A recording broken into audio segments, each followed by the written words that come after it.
For the bottom 9/10 of humanity, the world has changed more in the last century and a half than in the 20 centuries before then.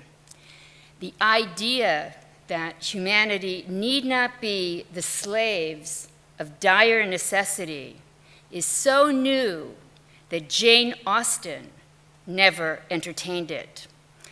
Trade and industrial revolution had swelled Britain's wealth, as the Scottish philosopher Adam Smith predicted in The Wealth of Nations in 1776.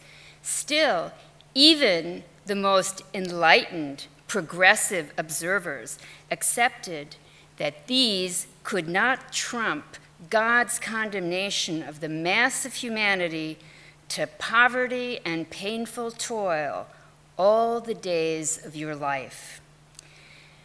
It's a fact that in all societies, in all epochs, including our own, 9, including his own, 9 parts in 10 of the whole race of mankind are condemned to live lives of abject poverty and grinding toil. The material circumstances of the typical Englishman, who was a farm laborer, were no better than those of a Roman slave. His shelter consisted of a single dark and smoky room. His heat was a single fire when he had it. His clothes were the ones he wore on his back. His transportation were his own feet. His food was of the coarsest kind and meager. Medical care and education were non-existent. And when not actually starving, the typical inhabitant of the planet lived in chronic fear of death by hunger. There were prosperous years and there were lean years, richer regions and poorer ones, yet the average standard of life never departed long from subsistence.